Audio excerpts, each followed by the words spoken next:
honey will stay. I'm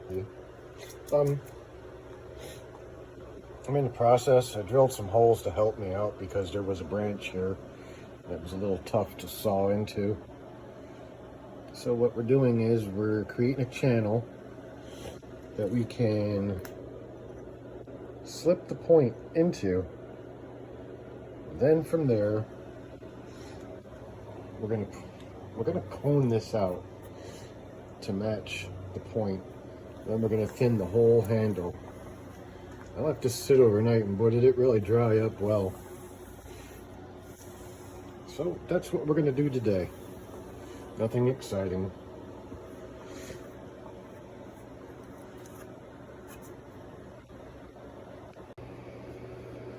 Okay, we got the groove cut out. Now I just need to narrow it down to a point. And, well, I'm feeling a little lazy today. So I drilled some holes in this direction. Don't mind the saw marks, they don't go that deep. And, I put 4 holes in. And then I used my saw here just to go all the way into the bottom and saw across. But the sides, I cheated. Yeah. How's that for Abo? Okay. Back in a little bit. Okay. I'm getting way ahead of myself here without even filming. Yes, Tuna. Anyway, what I did was I drilled 4 holes in here. Probably said that in the last clip, I don't remember. But I started sanding this with a sander. A lot of people are probably like, "Ooh, that's not the way they did it." No, it's not. You're right. But you know what? I can do that now. And still making a survival tool. I'm being more artistical because this is for a good friend and I want it to be probably the proudest piece he may ever own. At least that's what I'm going for. Okay, but anyway, we drilled the holes, sawed down in to accept the spearhead. And as you can see, she fits rather snugly. Now, a lot of you are probably sitting at home going, "Well, Dave, that's crooked as hell," and blah, blah, blah. But you know what? It's art. It's not supposed to look like a professional piece that you can purchase at Walmart. I got a lot of big ideas for it. And the ideas that I have, I'm pretty happy with them. And I'm sure he's going to enjoy them as well. Right, Tuna? Right, girl? She's too busy. Trying to get outside. Anyways, what I'm in the process of doing, and I'm not going to film everything because it's long, tedious, and boring as hell. And these are things that anyone, and I do mean anyone, can do at home. You can do this outside with sharp rocks if you got that kind of time. I'm not that ambitious. But sanding you can do with sandstones, scour rush if you have access to it, and many other things. For the most part, you really should skin your stick and give it a few weeks to dry out. This one dried out fairly decent overnight. So I'm just kind of like pushing things along. I've been running a gas tank to it. Propane tank, not propane, some kind of gas. It's in a cylinder, you turn it on, you light it, and so I've been putting heat to it. Because, well, you can see right there. Because I'm trying to get this part done today, and then I want to start working on the handle. And then we got some other work to do at the bottom, as you can see, because that's where I hacked it right out of the ground. And like I said, this is something that anyone can do. If you don't have the tools, 9 chances out of 10, you can pick them up relatively cheap. You're looking at about $6. You're not going to break the bank there. Sometimes $29, even less. Sometimes you can find them on the Facebook marketplace. These people buy them, don't know how to operate them, and you can get it for $10 if you pick it up.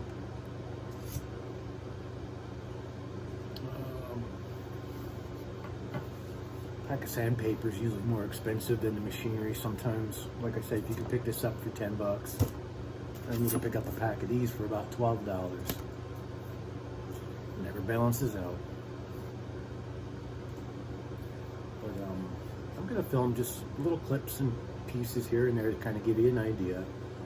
And like I said, if you're doing this out in the wild, well, then you want to start with the stick while it's still wet. Cut your groove out, try to straighten your stick out right away before you let it sit for a while. Because once they dry, they're very, very difficult to work with, even if you have the sharpest knives or the sharpest saws.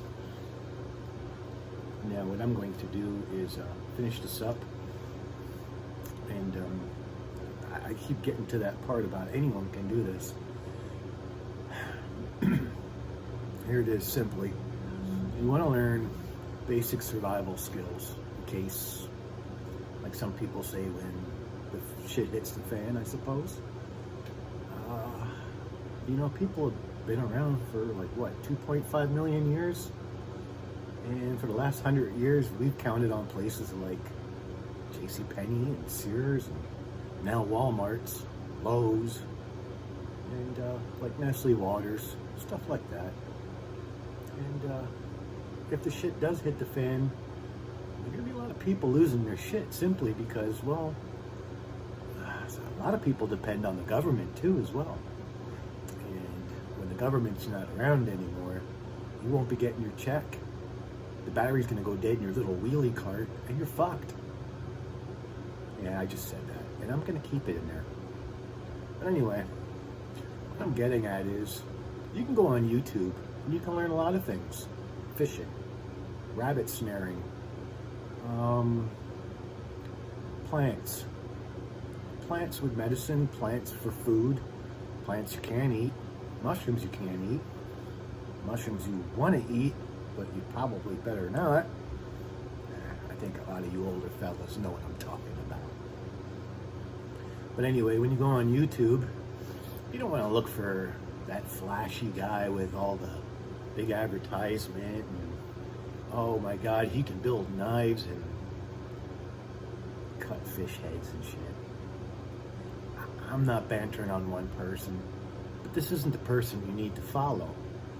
And there's a lot, and I do mean a lot, of Native Americans out there who are giving you that information and you're just completely ignoring them because Jimmy James has the flashiest video. I mean, there's a lot of really good people out there. Nolan Gray, he'll teach you how to make a bow, he'll teach you how to make arrows, he'll tell you the ins and outs and the do's and don'ts. You got Talon Silverhorn, he'll teach you how to make bowstrings, how to make moccasins, and amongst that many other things. And like I say, you want to follow people who really have a family tradition of following their ancestors, because for the last 100 years they've been trying to keep that alive. Where Jimmy James in his flashy video, he just started that so he could get Ford advertisements, a small little check, so he can continuously run back and forth to places like Burger King and McDonald's. I'm not trying to be mean, but these are facts. As far as what I'm doing, it's art. In my eyes, it's art. But like I said, there's a lot of skills you can learn out there. And I do mean a lot. Like building a hut out of bark, building a teepee, building shelters out of stone in the sides of banks. Bugs you can eat, bugs you can't eat. Fish you can eat, fish you shouldn't eat. That kind of stuff. These are the things that you need to learn. Like I said, this is artwork, and I'm doing it with a sander and a drill because, well, the shit hasn't hit the fan. And as long as I have electric and tools, I'll make my tools. I'll make weapons. And I'm not going to teach you everything because I'm kind of just learning. I've only been at this for a couple years, 2, 3 years maybe. I had to wait up until I was 50 to finally start deciding what I wanted to do with my life, finding out who I was and where I came from. I put 12 to 15 years into our family tree. I tracked down 2 great-grandmothers. There's no more records of them. And I gave up. My niece is going to take over, hopefully. I don't see her as ambitious, but there's a possibility she might get it done. My family wasn't interested in helping. They were interested in hearing the stories. They were interested in me sharing my DNA. No, I worked for it. I paid for it. I was the one that had all the emotional, well, when you do it, you do get emotional. Because I found a lot of pictures of great-granduncles from the Civil War, stuff like that. I didn't really know my grandmother. I can honestly say out of the 4 grandparents, my father's father was gone by the time I was 2. His wife, my grandmother, passed away when I was about 9. There's not much to remember about her except for the few times that she babysat me. And then my mom's parents. My grandfather passed illy when I was about 9. I don't remember much of him except he sat in a chair sucking oxygen and spitting into a bucket. He had some kind of lung disease or something. Now, his wife, my grandmother, I remember her. She used to tell me stories, but I never listened. I should have. My mom used to tell me the same stories.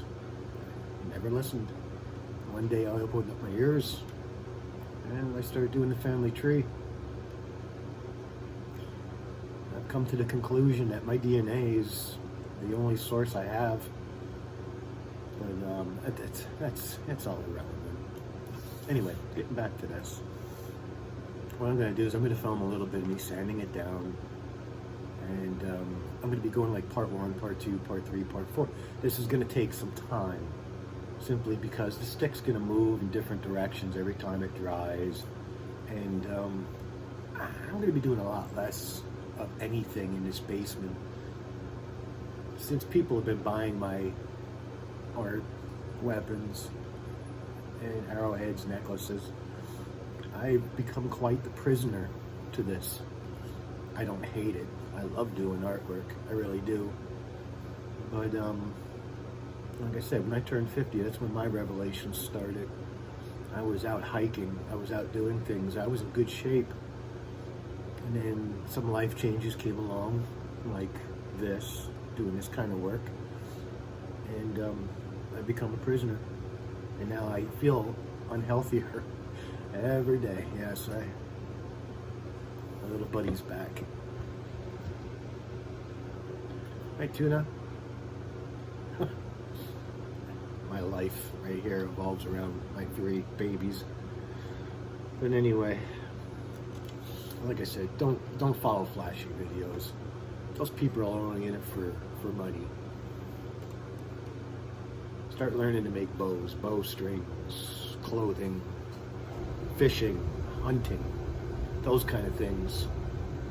And then, go into it with a good spirit. Those are the things you need to learn, and you're going to learn them from people who had their ancestry passed down. Not the guy chowing down at McDonald's. Because when the shit hits the fan, 6-piece nuggets, they ain't going to be around. You'll have to make them yourself. When you're out there hunting chickens, let's see how good that works out. Anyway, I'm gonna get back to work. Right, girly? Yeah.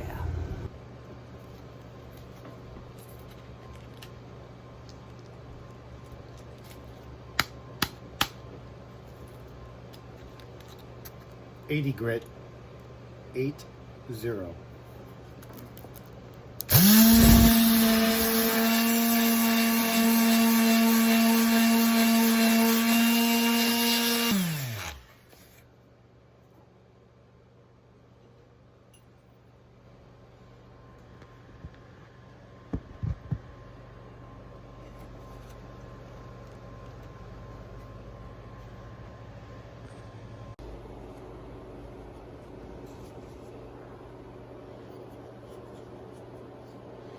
So what we're doing is we're smoothing this down so we have a smooth transition from the stone to the stick. All this will be filled in later, and I'm even going to share some secrets with you.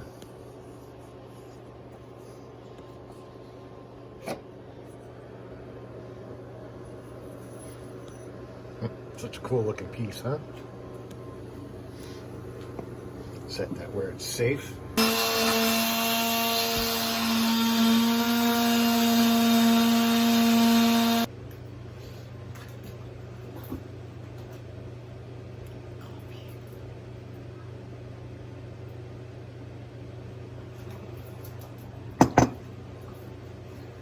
Very cold.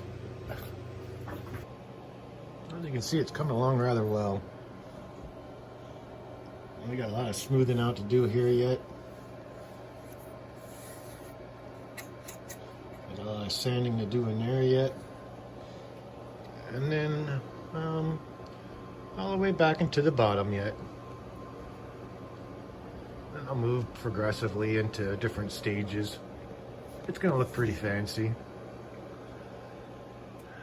So if it is ever used in combat, well, at least he'll look good.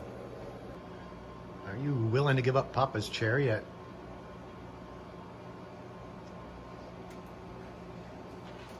At least I get it warm. Yeah. Do I get my chair warm? Yeah, we do. Yeah. That's the chair I'm using right now. I'm not a big fan of it. Okay, in a few minutes here, I'm going to start sanding inside here and taper some more there. But for the most part, we're transitioning rather well. As you can see, it's got a lot more tapering to do yet. And we need to narrow it up some more in here yet and in here.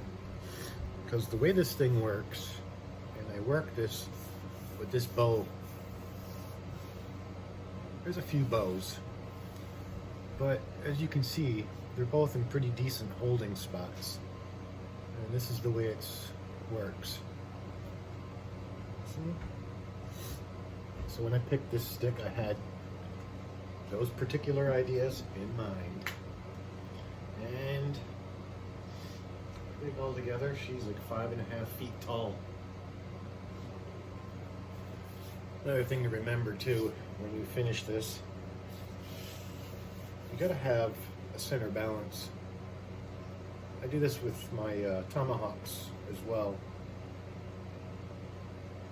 It shouldn't be top heavy in the front or in the back. It should kind of just balance out in the middle. All weapons, all clubs, gun stocks, they need a point of balance. That way when you're doing stuff like this, you're not fighting the weight in the back or the weight in the front. Little tip, keep that in mind. And I just measured it. It's 5 feet. 5 feet. That's a fairly good height. I was gonna go for as tall as myself, but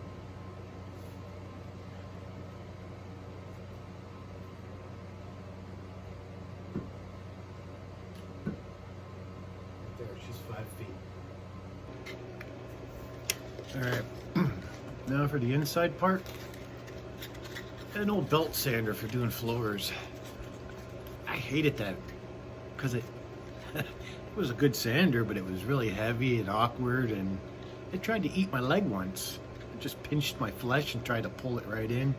So that sander doesn't exist anymore, but we still have the paper. But anyway, this paper works well for in here. Still a little thin. These are papers that you can pick up in any hardware store. Now she fits in there rather well, right? So that's how you do it. Do you have to make it smooth inside? It's not really important. I just want the stone to seat in with a little bit of friction and be able to pull it out with a little bit of friction. Because once we add the the hardener, the glue or whatever we want to put in here, we need the space along the sides as well. Because if you're going to glue it in the front and glue it in the back and have it completely dry in there, I don't believe it's going to stay long. Especially if you're trying to force it into objects like trees and mammoth.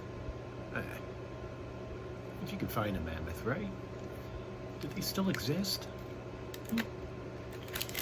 I know I've seen a tree turkey.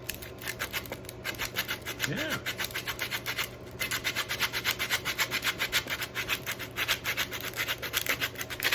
Now you can also use a file in here if you have. Like I said, use any kind of tool you can possibly use. Whatever you have on hand.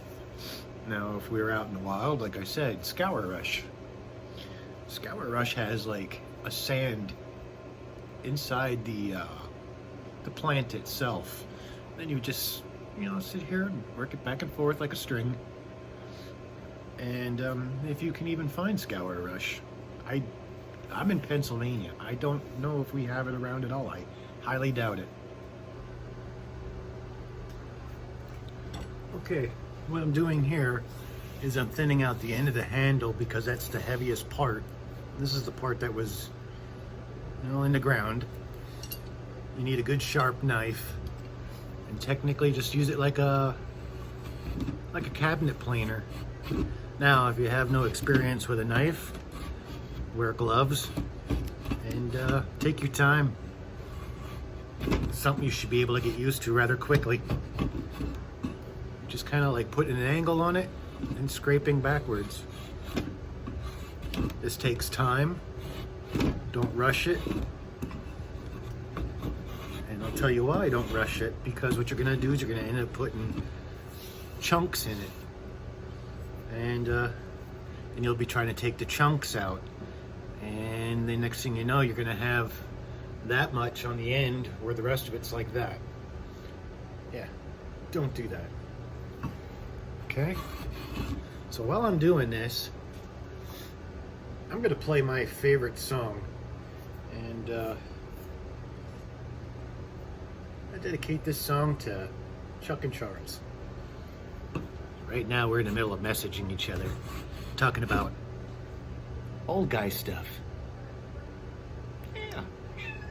Yeah, she knows what we're talking about. Okay. Another man from Atlanta, Georgia, name of Martin Luther King, shook the land like rolling thunder, made the bell of freedom ring that day. But his dream of beauty that they could not burn away. Just another holy man who dared to be a friend. My God, they killed him.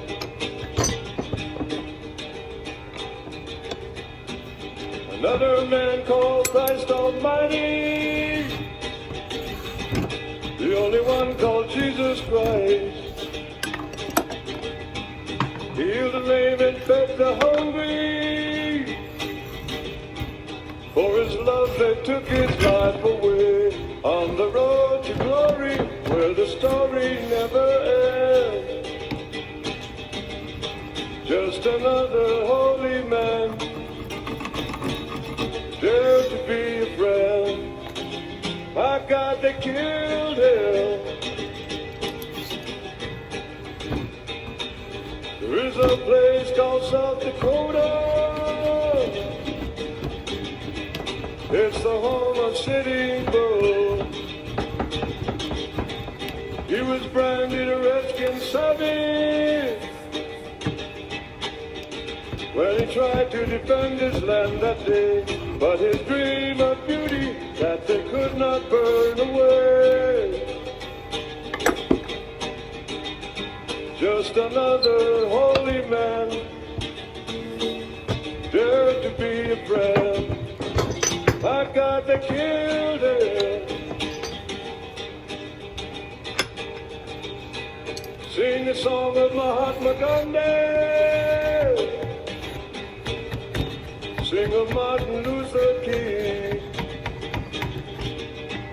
Sing the song of Christ Almighty.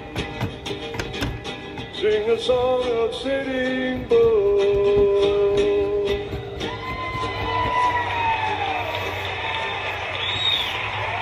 Floyd Westerman, ladies and gentlemen.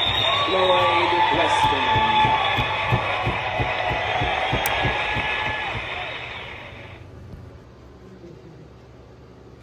I'm gonna take a minute break for somebody who wants to be in my video. Watch the kitty cat. Don't turn on the vacuum cleaner. Come here.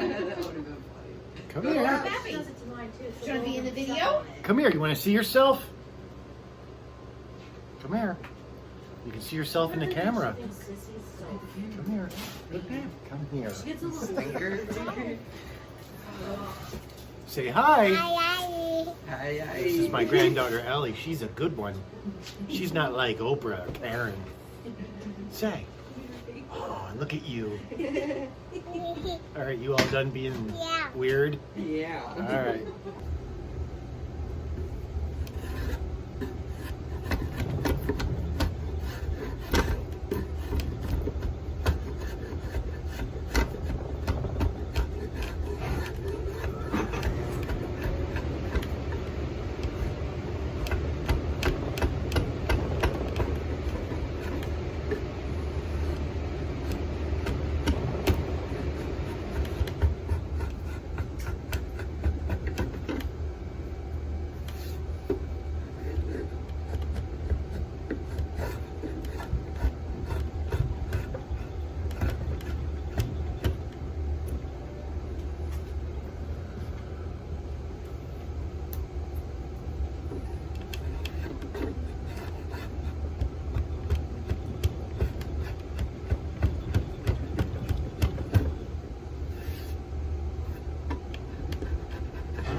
The more this stick dries, the worse it gets to try to shave it down.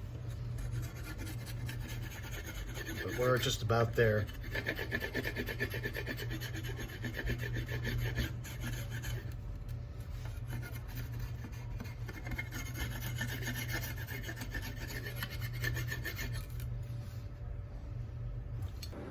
Yeah, I tapered it down some.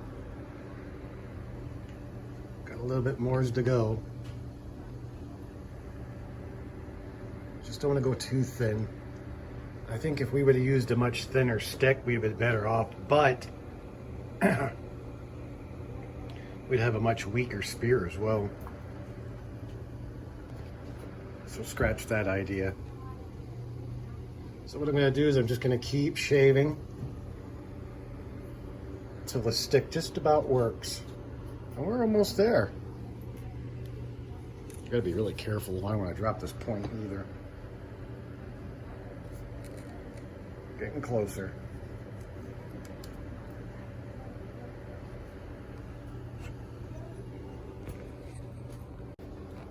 The end of the shaft tapered to accept the binding and the point itself, because we want it to fit as snugly and look as proper as possible. See the ears? Yeah, once it's glued in, we need to be able to bind around those ears So what I'm doing is I'm narrowing the shaft down and it's looking more like a snake head. It's not quite what I was going for, but we'll work with it. Why not?